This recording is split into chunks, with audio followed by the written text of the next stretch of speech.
کیا آپ بھی رمضان المبارک کا بے صبری سے انتظار کر رہے ہیں؟ اگر ایسا ہے تو یقیناً آپ نے اس کے لیے ابھی سے تیاری شروع کر دی ہوگی، جیسا کہ گھر کی تفصیلی صفائی، گروسری اور کپڑوں وغیرہ کی خریداری۔ لیکن کیا آپ نے اپنے آپ کو رمضان کے لیے تیار کیا ہے؟ کیا آپ کو لگتا ہے کہ آپ اس رمضان کو پچھلے رمضان کی نسبت زیادہ اچھے طریقے سے گزار سکیں گے؟ کیا آپ نے اپنے آپ کو مینٹلی اور فزیکلی اس رمضان المبارک کے لیے تیار کیا ہے؟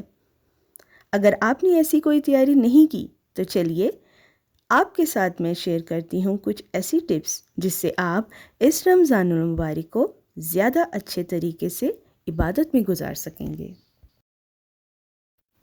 رمضان کے آنے سے 10-15 دن پہلے سے ہی اپنی روٹین کو تھوڑا چینج کر لیجئے۔ آپ جو بھی فوڈ یا دوسری بازاری چیزیں وغیرہ کھا رہے ہیں انہیں کھانا چھوڑ کر اپنی ڈائٹ کو ہیلدی بنائیے۔ پانی کا استعمال زیادہ کیجیے۔ انٹرمیٹنٹ فاسٹنگ کیجیے۔ انٹرمیٹنٹ فاسٹنگ میں آپ کو رات کے کھانے سے صبح کے ناشتے تک کم سے کم 12 گھنٹے کا وقفہ دینا ہوتا ہے۔ اس دوران آپ صرف لیکوڈ لے سکتے ہیں جیسے کہ چائے، کافی، قہوہ، فریش جوسز اور پانی وغیرہ۔ ماہ مبارک کے شروع ہونے سے پہلے ہی عبادت کے لیے اپنا سٹیمنا بلڈ کیجیے۔ روزانہ کے 15 سے 20 منٹ ذکر اللہ، درود شریف وغیرہ میں گزاریے۔ ذکر اللہ جیسے کہ لا الہ الا اللہ، سبحان اللہ، الحمدللہ، اللہ اکبر، ان میں سے کوئی سا بھی ذکر لے لیجیے اور اپنی زبان کو اس مبارک ذکر سے تر رکھیے۔ درود شریف کی کثرت کیجیے۔ قرآن پاک کا ایک صفحہ یا ایک جز باقاعدگی سے پڑھنے کی روٹین بنائیے تاکہ جب رمضان شروع ہو تو آپ کی پہلے سے ہی اچھی سی روٹین سیٹ ہو گئی ہو۔ پہلے رمضان سے ہی تراویح کا اہتمام کیا جاتا ہے اور 30 رمضان تک باقاعدگی سے یہ عبادت ادا کی جاتی ہے، لیکن اکثر حضرات شروع میں ہی تراویح میں تھک جاتے ہیں اور وہ مکمل تراویح نہیں ادا کر پاتے۔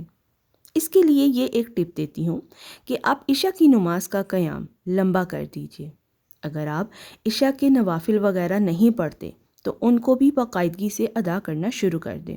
انشاءاللہ جب تراویح کے لیے جائیں گے تو تھکاوٹ کا احساس نہیں ہوگا۔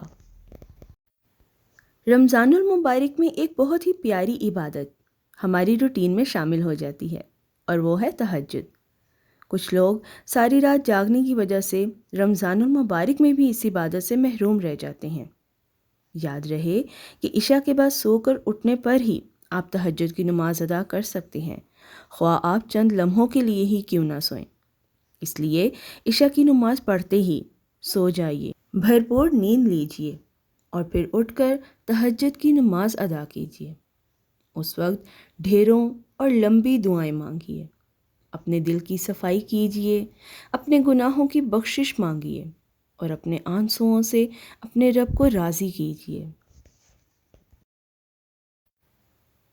اس ماہ مبارک کے آنے سے پہلے ہی اپنے اندر موجود بری عادتوں کو چھوڑ دیجیے، تقوی اختیار کیجیے۔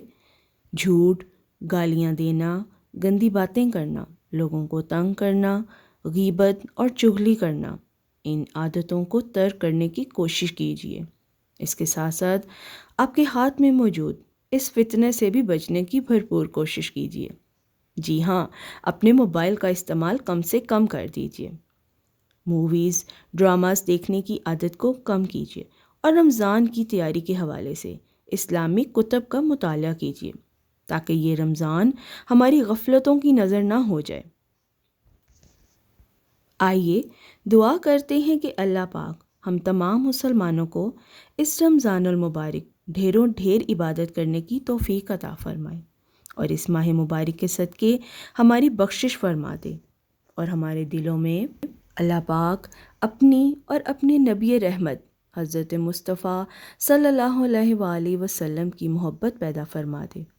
آمین بجاہ النبیین۔